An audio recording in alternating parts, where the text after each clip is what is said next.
제자가 그 선생보다 또는 종이 그 상전보다 높지 못하나니 제자가 그 선생 같고 종이 그 상전 같으면 족하도다. 집주인을 바알세불이라 하였거든 하물며 그 집 사람들이랴. 그런즉 그들을 두려워하지 말라. 감추인 것이 드러나지 않을 것이 없고 숨은 것이 알려지지 않을 것이 없느니라. 내가 너희에게 어두운 데서 이르는 것을 광명한 데서 말하며 너희가 귓속말로 듣는 것을 집 위에서 전파하라. 몸은 죽여도 영혼은 능히 죽이지 못하는 자들을 두려워하지 말고 오직 몸과 영혼을 능히 지옥에 멸하실 수 있는 이를 두려워하라. 참새 2마리가 하나 사리온에 팔리지 않느냐. 그러나 너희 아버지께서 허락하지 아니하시면 그 하나도 땅에 떨어지지 아니하리라. 너희에게는 머리털까지 다 세신 바 되었나니 두려워하지 말라. 너희는 많은 참새보다 귀하니라. 누구든지 사람 앞에서 나를 시인하면 나도 하늘에 계신 내 아버지 앞에서 그를 시인할 것이요 누구든지 사람 앞에서 나를 부인하면 나도 하늘에 계신 내 아버지 앞에서 그를 부인하리라. 오늘은 두려워하지 말라라는 제목으로 하나님의 말씀을 증거하겠습니다. 네, 행복한 명절 연휴 보내셨나요? 꿀 같은 연휴가 비록 끝났지만 송이꿀보다 더 단 하나님의 말씀의 은혜가 우리에게 계속될 줄을 믿습니다. 예수님께서는 마태복음 10장에서 이제 제자들을 불러 세우십니다. 그리고 그들이 감당해야 하는 일이 어떤 것인지를 설명해 주십니다. 그런데 예수님께서는 제자들에게 그들이 당해야 될 박해와 어떤 어려움에 대해서 말씀하시죠. 제자들의 마음은 어떠했을까요? 이 젊고 유능한 선생님 밑에서 그를 따라다니며 함께 인정과 또 명예를 얻을 수 있을 것이라 기대했을지도 모르는데 그들에게 어려움이 닥쳐야 한다라고 말씀하실 때 이들의 마음이 어떠했을까요? 누군가에게 베풀어야 하며 책찍질도 당해야 하고 또한 미움과 박해를 당해야 한다라고 예수님께서 말씀하십니다. 두려워하는 그들의 마음이 어떠할까요? 당연히 두려워할 수밖에 없었을 것 같습니다. 그런 그들에게 이제 예수님께서는 두려워하지 말라라고 말씀하십니다. 그들이 두려워하지 않아도 될 이유에 대해서 설명하시죠. 또한 그러면서 그들이 두려워할 대상이 진정 누구신가에 대해서도 말씀해주고 계십니다. 먼저 예수님께서는 제자들에게 그들의 정체성을 상기시켜 주십니다. 24절, 25절인데요. 제자가 그 선생보다 또는 종이 그 상전보다 높지 못하나니 제자가 그 선생 같고 종이 그 상전 같으면 족하도다. 유대 사회에서 제자는 선생과 같이 되는 것이 가장 큰 목적이었습니다. 누군가의 제자가 된다는 것은 결국 그 선생과 같이 되는 것을 뜻했던 거죠.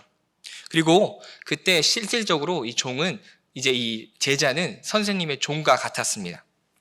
그리고 선생이 받는 명예와 더불어 평가도 같이 받게 되는 것이 바로 이 제자들이었죠.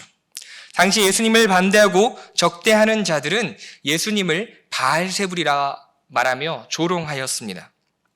예수님께서는 그때 이제 집 주인의 비유를 드시면서 집 주인도 그렇게 조롱하고 박해하는데 그 집 사람들에게는 어떻게 했느냐라고 말씀하시며 즉 나의 제자인 너희들도 나와 같이 조롱과 박해를 받게 될 것이다 라고 말씀하신 것이죠.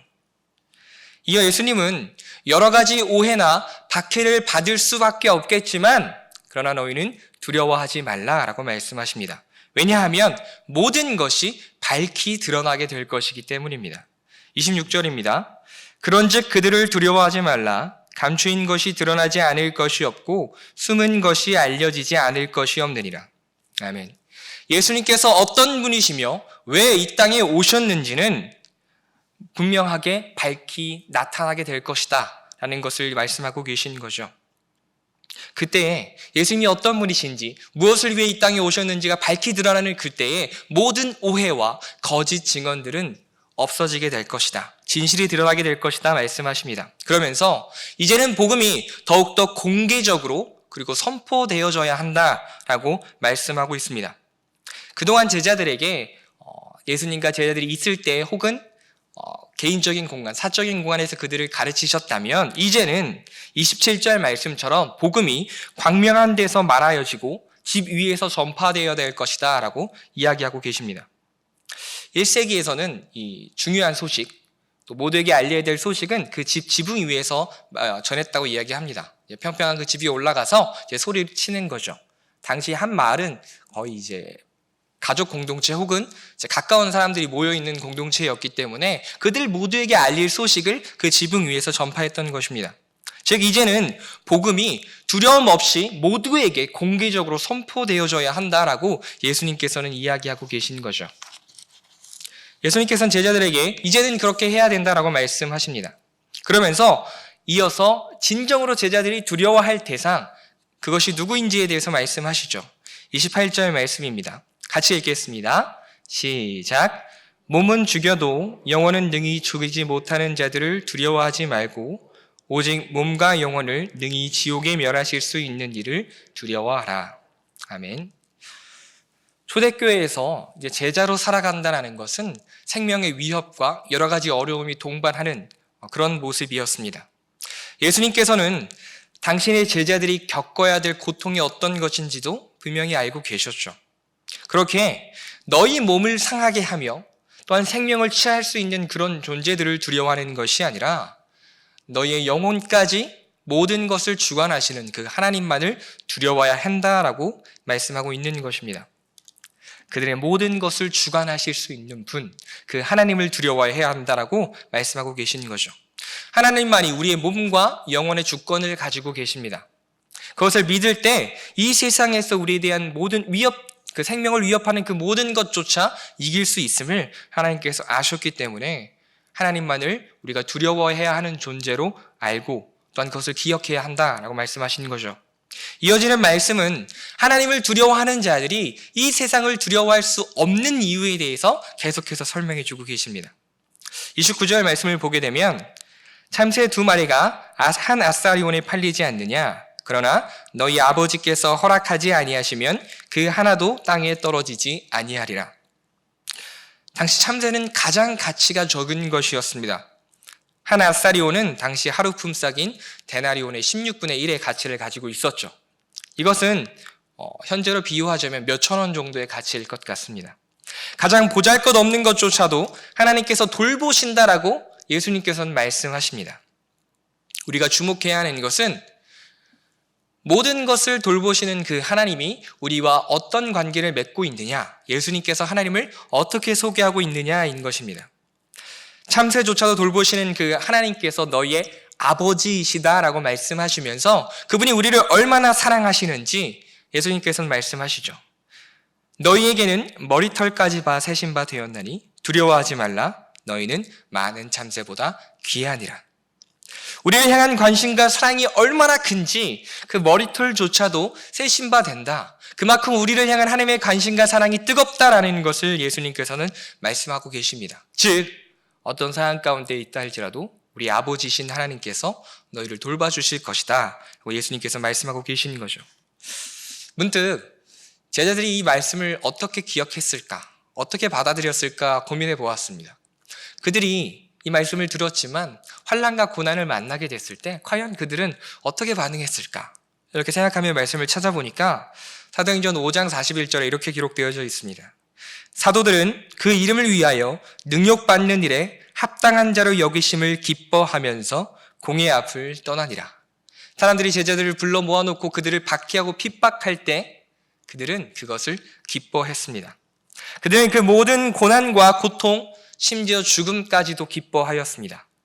왜냐하면 그들이 예수님의 제자이기 때문입니다. 예수님과 같이 되기를 기뻐했기 때문에 그들은 그 고난조차도 감당할 수 있었습니다. 그들을 향한 그 하나님의 사랑이 예수 그리스도의 십자가를 통해 너무나 분명하게 그들에게 전달되었기 때문에 그들은 그 어려운 상황 가운데서도 제자로서의 삶을 감당할 수 있었던 거죠. 그들은 평생 예수님을 시인하며 살았습니다. 또 우리가 바울의 고백을 잘 알고 있습니다. 그는 모든 환난과 고난에 대해서 그것을 심지어 자랑까지 합니다. 왜냐하면 그것이 영혼을 살리는 일이었기 때문입니다. 예수님의 제자로서, 예수님의 사도로서 예수님께서 하셨던 일, 예수님께서 맡겨주셨던 그 일이 영혼을 살리는 일이었기 때문에 사도 바울과 또 제자들은 그 일을 감당할 때 기쁨과 감사로 어떤 환난이 닥쳐와도 그것을 기뻐하며 감당했던 것입니다.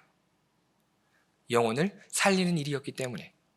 주님을 닮고자 따르고자 하는 제자들이 해야 할 일이 그와 같았습니다. 예수님을 따라서 생명을 살리는 것, 영혼을 살리는 그 일에 그 목숨조차도 아끼지 않는 것, 그것이 제자들의 삶의 모습이었습니다. 즉 주님을 위해 살고 주님을 시인하는 자의 삶은 이와 같습니다. 바로 복음을 증거하는 삶, 예수님을 따라 그 영혼을 살리는 일에 동참하는 자들, 그것이 바로 제자의 삶이었던 거죠. 사랑하는 여러분, 이 세상을 두려워하지 않고 하나님을 두려워하는 자들은 결국 예수님을 시인하며 그분의 복음을 증거하는 자들입니다. 32절, 33절 우리 같이 한번 읽어보겠습니다. 시작. 누구든지 사람 앞에서 나를 시인하면 나도 하늘에 계신 내 아버지 앞에서 그를 시인할 것이요. 누구든지 사람 앞에서 나를 부인하면 나도 하늘에 계신 내 아버지 앞에서 그를 부인하리라. 언젠가 우리가 하나님 앞에 섰을 때 예수님께서 우리를 그 앞에서, 하나님 앞에서 인정해 주시고 잘하였다, 착하고 충성된 내 종아라고 불러주시기를 간절히 소망합니다. 주님을 시인한다는 것은 단순히 말소리가 아닙니다. 그것은 이 땅을 살아가는 동안 그 전생에 걸쳐서 그 예수님을 따라가며 순종하는 삶을 의미하는 것입니다.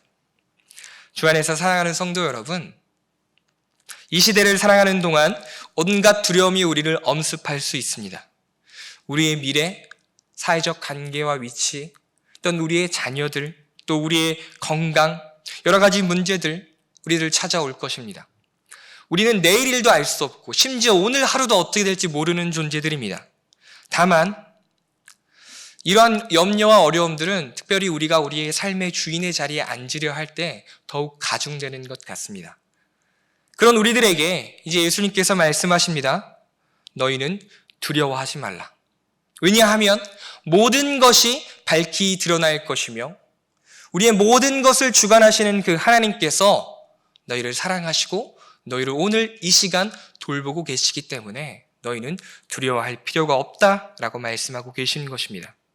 하나님만이 우리를 돌보실 수 있기 때문에 이제는 우리가 이 세상을 두려워하는 것이 아니라 하나님만을 두려워해야 한다라고 말씀하고 있습니다. 베드로전서 5장 7절에 베드로는 이렇게 이야기합니다. 너희 염려를 다 주께 맡기라. 그가 너희를 돌보시리라. 오늘 하루도 하나님만을 두려워하며 예수님을 따르는, 그래서 우리 삶이 그 주님을 시인하며 주님께서 기뻐하시는 모습으로 살아갈 수 있는 제자의 삶을 감당할 수 있는 저와 여러분이 되기를 간절히 축복합니다. 말씀을 생각하며 다 함께 기도하겠습니다. 오늘 하루도 이 세상의 것을 염려하고 두려워하는 인생이 아니라 하나님만을 두려워하는 삶을 살게 하시고 제자로서 예수님 닮기를 더욱 힘쓰는 우리 모두가 되게 하옵소서. 다 같이 주여 한번 부르시고 기도드리겠습니다. 주여.